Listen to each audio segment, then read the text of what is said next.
আসসালামু আলাইকুম। আমি আসিফ আহমেদ। আমি প্রথমেই ধন্যবাদ জানাতে চাই সাকিব হক জিসান স্যারকে, যিনি বিটা ক্যাপসুল লিমিটেড এর সিইও অ্যান্ড ফাউন্ডার এবং হ্যাকার ভাউ চ্যানেলের পরিচালক। ধন্যবাদ জানাচ্ছি কারণ হলো এথিক্যাল হ্যাকিং ফ্রি কোর্স আমাদের জন্য নিয়ে আসার জন্য। আমিও আরও অনেকজনের মতো মিশন 2025 এর 2025 জনের একজন হওয়ার চেষ্টায় আছি। আমি এই ভিডিওটা রেকর্ড করতেছি মূলত আপনি ক্লাস 1 ডে 1 ক্লাস 1-এ যা যা শিখিয়েছেন 2 ঘন্টা 32 মিনিটের লম্বা ক্লাসে, আমি ওই 2 ঘন্টা 32 মিনিট থেকে যা যা রপ্ত করতে পেরেছি সে বিষয়ে হালকা একটু রিভিউ করার জন্য আমি এই ভিডিওটা তৈরি করতেছি। সো আপনি প্রথম ক্লাস 1-এ আমাদের ইন্ট্রোডাকশন অফ কম্পিউটার সিস্টেমের ধারণা, ইন্ট্রোডাকশন অফ ওয়েব অ্যাপ্লিকেশন সম্পর্কে ধারণা, নেটওয়ার্কিং সম্পর্কে ধারণা এবং প্রোগ্রামিং ল্যাঙ্গুয়েজ ও এথিক্যাল হ্যাকিং সম্পর্কে প্রাথমিক ধারণা দেওয়ার চেষ্টা করেছিলেন। Introduction of computer system. একটি কম্পিউটার সিস্টেম মূলত হার্ডওয়্যার, সফটওয়্যার ও আরও কিছু ডিভাইসগুলোর ডেটা প্রক্রিয়াকরণের কাজ সম্পাদন করে থাকে। কম্পিউটার সিস্টেম মূলত ইনপুট প্রক্রিয়াকরণ, আউটপুট এবং স্টোরেজ নীতির উপর ভিত্তি করে কাজ করে। কম্পিউটার আপনি ক্লাসের মধ্যে কম্পিউটার সিস্টেমের কিছু সিস্টেমের মধ্যে দুইটি বিষয় লক্ষ্য করা যায়। একটি হলো হার্ডওয়্যার, অন্যটি হলো সফটওয়্যার। হার্ডওয়্যার হলো কম্পিউটার সিস্টেমের ওই ধরনের বিষয়গুলো যেগুলো হাত দিয়ে ধরা যায়, ছোঁয়া যায়, এগুলোকে হার্ডওয়্যার বলা যায়। আর সফটওয়্যার হলো এক রকমের কম্পিউটারের মস্তিষ্ক, যা প্রোগ্রাম এবং অপারেটিং সিস্টেম হার্ডওয়্যারের অপারেশন নিয়ন্ত্রণ ও পরিচালনা করে। হার্ডওয়্যারের মধ্যে আরও কিছু ডিভাইস রয়েছে, ইনপুট ডিভাইস, আউটপুট ডিভাইস অংশ রয়েছে। হার্ডওয়্যারের মধ্যে আরও কিছু অংশ রয়েছে যেগুলো হলো input device, output device, processing unit আর স্টোরেজ ডিভাইস। ইনপুট ডিভাইসের আয়ত্তে আসে আমরা ইনপুট ডিভাইস কোনগুলো? ইনপুট ডিভাইস হলো ওই ধরনের ডিভাইস যেগুলো দিয়ে আমরা কম্পিউটারকে কমান্ড করি, কম্পিউটারকে বলি যে তোমরা এই কাজটা করো। এই ধরনের ডিভাইসগুলো হচ্ছে কিবোর্ড, মাউস। আউটপুট ডিভাইস কোনগুলো? যেই ডিভাইসগুলোর মাধ্যমে আমরা ফলাফল পেয়ে থাকি, যেমন প্রিন্টার থেকে কাগজে প্রিন্ট করে ছবি বের করতে পারি, সাউন্ড সিস্টেম থেকে আমরা শব্দ শুনতে পাই, এগুলো এক ধরনের আউটপুট ডিভাইস। আরও দুইটি মনিটরও একটা আউটপুট ডিভাইস। প্রসেসিং ইউনিটে মূলত কম্পিউটারকে আমরা যখন কোনো কমান্ড দেই, কম্পিউটার যেহেতু ডাইরেক্ট, আমরা যদি উদাহরণস্বরূপ দেখি যে এ অক্ষরটি কম্পিউটার ডাইরেক্ট বোঝে না, কিন্তু সে 0 আর 1 বোঝে। এখন এ অক্ষরের জন্য যেই বাইনারি নাম্বার নির্ধারিত রয়েছে, যখন আমরা কিবোর্ডে এ টাইপ করব তখন সেটি সিপিইউতে প্রক্রিয়াকরণ হওয়ার মাধ্যমে কম্পিউটারকে বাইনারি নাম্বারে বলবে যে এই বাইনারি নাম্বারে কমান্ড করা হয়েছে। তখন আমরা মনিটরের সামনে আউটপুট হিসেবে দেখতে পাবো এ। প্রসেসিং ইউনিটের নাম হচ্ছে সিপিইউ, যার পূর্ণরূপ হচ্ছে central processing unit. Storage device হলো ওই ধরনের ডিভাইস যেগুলোতে আমরা কম্পিউটারের যে কাজ করার পর, কোনো বিষয়ে কাজ করার পর ওই বিষয়ে তথ্য সংরক্ষণ করতে চাই, সেগুলো হলো স্টোরেজ ডিভাইস। এগুলোর মধ্যে রয়েছে hard drives, SSD, USB drives ইত্যাদি। অপারেটিং সিস্টেমের আরেকটি অংশ হলো সফটওয়্যারের আবার বিভিন্ন অংশ রয়েছে। সিস্টেম সফটওয়্যার, অন্যটি হলো অ্যাপ্লিকেশন সফটওয়্যার। সিস্টেম সফটওয়্যার হলো যেই সফটওয়্যারের মাধ্যমে কম্পিউটার নিজে পরিচালিত হয়, যেমন উইন্ডোজ, ম্যাক ওএস অথবা operating system, Windows operating system, Mac operating system, লিনাক্সের অপারেটিং সিস্টেম। এই ধরনের অপারেটিং সিস্টেমগুলোকে সিস্টেম সফটওয়্যার বলা হয়। আবার অ্যাপ্লিকেশন সফটওয়্যার হলো সাধারণত ওই ধরনের যেগুলো কম্পিউটারে আমরা আইকন হিসেবে দেখি সেগুলোকে, যেমন MS office, word, browser, games, বিভিন্ন ধরনের, এগুলো হলো অ্যাপ্লিকেশন সফটওয়্যার।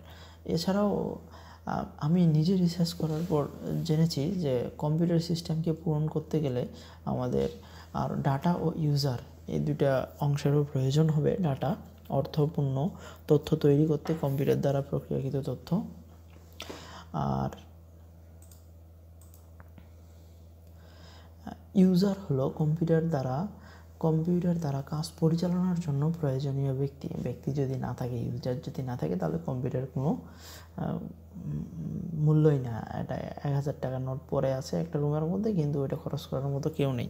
সেরকম কম্পিউটার একটা রুমের মধ্যে পড়ে থাকবে যদি কোনো ইউজার না থাকে। কম্পিউটারের কার্য ও পদ্ধতি, ফাংশন অফ এ কম্পিউটার, আপনি এই বিষয়ে অনেক বিস্তারিত আলোচনা করেছিলেন, কিন্তু এটার সারমর্ম হিসেবে আমি এতটুকুই পেয়েছি যে কম্পিউটারকে আমরা কোনো বিষয়ে ইনপুট দিই, সেটা প্রসেসিং হয়, ওটা স্থায়ী এবং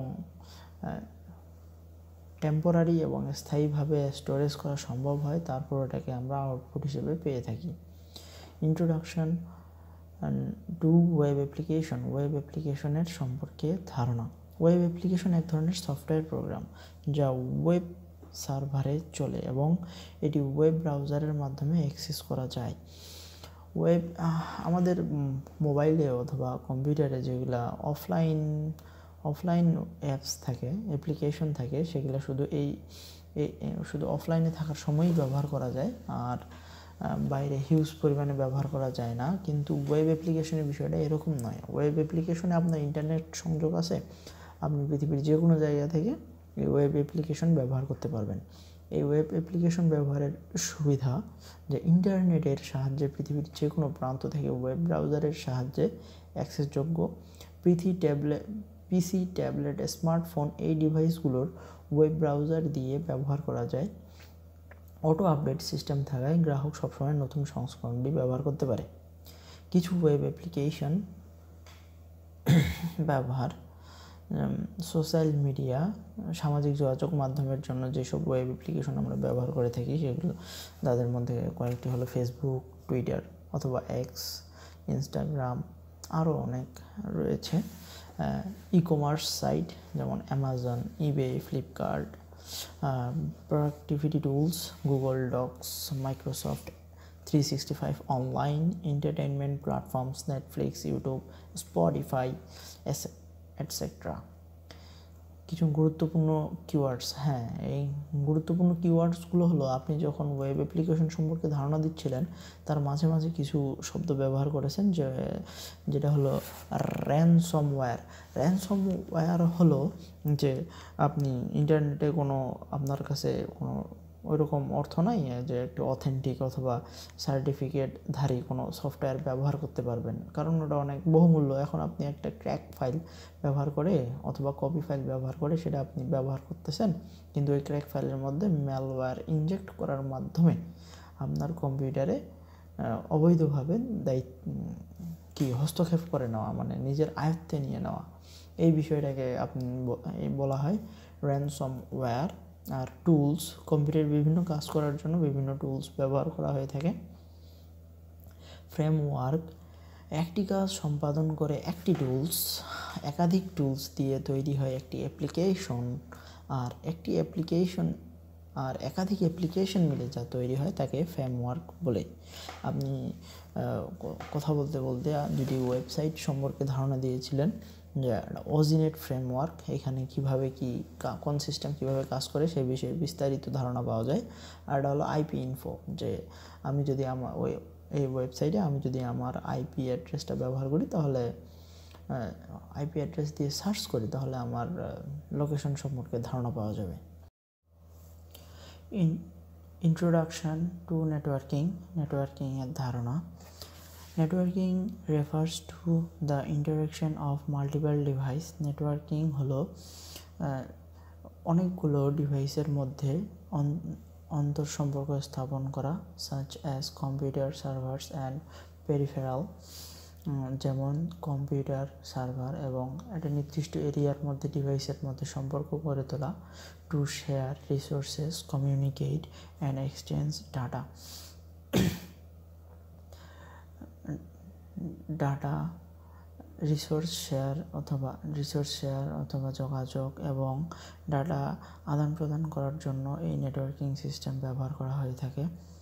ইট forms of foundation of modern communication. এটি আধুনিক যোগাযোগ সিস্টেমের একটা ধরন বা মাধ্যম। ইনেবলিং সিমলেস ইন্টারাকশন, যা আমাদের অ্যালাউ করেছে বা অনুমতি দিয়েছে বিরামহীনভাবে ইন্টারাকশন তৈরি করা বিটুইন ডিভাইসদের মধ্যে সম্পর্ক তৈরি করা লোকালি আর বৈশ্বিকভাবে, স্থানীয়ভাবে এবং বৈশ্বিকভাবে। কি কম্পোনেন্টস অফ নেটওয়ার্কিংয়ের জন্য যা কিছু উপাদানসমূহ, নেটওয়ার্কিংয়ের কিছু উপাদান: nodes, devices such as computer, printers and or servers. Links, the physical or logical connections between devices.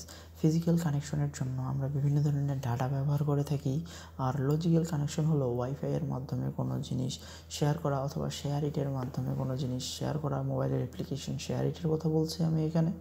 আর ব্লুটুথের সংযোগও হলো একটা লজিক্যাল কানেকশনের উদাহরণ হতে পারে। Protocol rules governing data exchange. Data exchange করার নিয়ম অথবা মাধ্যম হিসেবে টিসিপি ব্যবহার করা হয়, transmission control protocol, IP internet protocol, HTTP hyper text transfer protocol. Networking device, router, যেটার মাধ্যমে ডাটা সরবরাহ করা হয়। সুইচ, এমন একটা ডিভাইস যেটার মাধ্যমে একই নেটওয়ার্কের মধ্যে কয়েকটা ডিভাইসের সম্পর্ক স্থাপন করা যায়।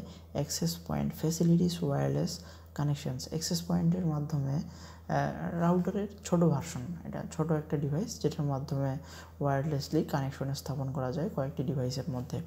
পোর্ট হলো একটি নির্দিষ্ট জায়গা যেখান থেকে অ্যাপ্লিকেশন অথবা ডিভাইসের মধ্যে যোগাযোগ স্থাপন করা যায় একটি নেটওয়ার্কের মাধ্যমে।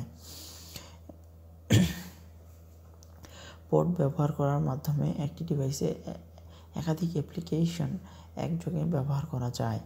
টাইপ অফ নেটওয়ার্কের ধরন: লোকাল এরিয়া নেটওয়ার্ক বালদেন covers a small area like home or office. একটা নির্দিষ্ট বাড়ির মধ্যে অথবা অফিসের মধ্যে কয়েকটা কম্পিউটারের মধ্যে যদি একটা নেটওয়ার্ক তৈরি করা যায় তাহলে ওটাকে ল্যান নেটওয়ার্ক বলে। Wide area network span large geographical area. একটা বড় একটা জায়গার মধ্যে যদি একটা নেটওয়ার্কিং সিস্টেম তৈরি করা হয় তাহলে এটা হবে ওয়াইড এরিয়া নেটওয়ার্ক বা ওয়েন। আর metropolitan area network covers a city or large campus. একটা বড় ধরনের শহর অথবা বড় একটা জায়গায় যদি কোনো রকমের নেটওয়ার্ক তৈরি করা হয় বা স্থাপন করা হয় তাহলে ওটা হবে মেট্রোপলিটন এরিয়া নেটওয়ার্ক বা ম্যান। আর পার্সোনাল এরিয়া নেটওয়ার্ক বা প্যান হলো পার্সোনাল ডিভাইসেস। আমি আমার বাড়িতে একটা রাউটারের মধ্যে 2-3টা ফোন স্থাপন করা হয়েছে অথবা ব্লুটুথ কানেকশনের মাধ্যমে 2টি ডিভাইসের যোগাযোগ স্থাপন করা হয়েছে, এটা হলো পার্সোনাল এরিয়া নেটওয়ার্ক। আপনি ইন্ট্রোডাকশন অফ নেটওয়ার্কিং পড়াইতে গিয়ে একটা ওয়েবসাইটের কথা বলেছিলেন, ওয়েব চেকার। এই বিষয়ে আপনি প্রথম ইউটিউবে ভিডিও নিয়ে এসেছিলেন। Introduction to programming. এখন এথিক্যাল হ্যাকিং করার জন্য আমাদের প্রোগ্রামিং কতটুকু জানা লাগবে সে বিষয়ে আপনি একটু ধারণা দিয়েছিলেন। প্রোগ্রামিং হলো নির্দেশনা লেখার মাধ্যম, যাকে কোড বলা হয়। কম্পিউটারকে কার্য সম্পাদনের জন্য আদেশ করে এর মাধ্যমে সফটওয়্যার, অ্যাপ্লিকেশন এবং সিস্টেম তৈরি করা সম্ভব। এথিক্যাল হ্যাকিং অ্যাডভান্স লেভেলে শেখার জন্য সাধারণত পাইথন, ব্যাশ, গোল্যাং প্রোগ্রামিং ল্যাঙ্গুয়েজ শেখার কথা বলেছেন আপনি। তাছাড়াও বিভিন্ন সেক্টরে বিভিন্ন ল্যাঙ্গুয়েজ ব্যবহার করা হয়ে থাকে। এথিক্যাল হ্যাকিংয়ের কিছু সেক্টর রয়েছে, যেমন device security, SQL, system security, data security, blockchain security, cloud security, network security, automation, device সিকিউরিটির মধ্যে কয়েকটি ডিভাইস যদি আমরা আলোচনা করি, অ্যান্ড্রয়েড সিকিউরিটির জন্য জাভা, পিসি সিকিউরিটির জন্য ফ্লাটার, ওয়েব অ্যাপ্লিকেশন সিকিউরিটির জন্য পিএইচপি, এসকিউএল এর জন্য HTML, CSS এবং জাভাস্ক্রিপ্ট এনাফ। সিস্টেম সিকিউরিটি সম্পর্কে বলেছিলেন, হয়তো বা আমি এখানে লিখতে ভুলে গেছি। ডাটা সিকিউরিটি C# অথবা C++ শেখার পর enough. Block chain security JavaScript, solidity, এই দুটি ল্যাঙ্গুয়েজ শিখলেই এনাফ। ক্লাউড সিকিউরিটির জন্য আপনি সাজেস্ট করেছিলেন জাভাস্ক্রিপ্ট, Node.js, .NET অথবা C। নেটওয়ার্ক সিকিউরিটির জন্য জাভা, অটোমেশনের জন্য পাইথন, গোল্যাং এবং Rust. Introduction of ethical hacking. বিভিন্ন ধরনের এথিক্যাল হ্যাকিং হয়ে থাকে, আপনি এই বিষয়ে ভালোভাবেই ধারণা দিয়েছেন। এর আগে আমার এই বিষয়ে কোনো ধারণাই ছিল না, যদিও উপরের কয়েকটি বিষয়ে ধারণা ছিল, আর নতুনভাবে অনেক কিছু শিখেছি। এথিক্যাল হ্যাকিং বিভিন্ন ধরনের হয়ে থাকে, তার মধ্যে অফেন্সিভ সিকিউরিটি বা রেড টিমিং, অনুমতির মাধ্যমে একক বা দলগতভাবে অ্যাটাক করে যে হ্যাকিং করা হয় তাকে রেড টিমিং বা অফেন্সিভ সিকিউরিটি বলে। ডিফেন্সিভ সিকিউরিটি বা ব্লু টিমিং, এদেরকে যারা এই ব্লু টিমিং অথবা ডিফেন্সিভ সিকিউরিটি কাজ করে থাকে তাদেরকে পেনটেস্টার বলা হয়।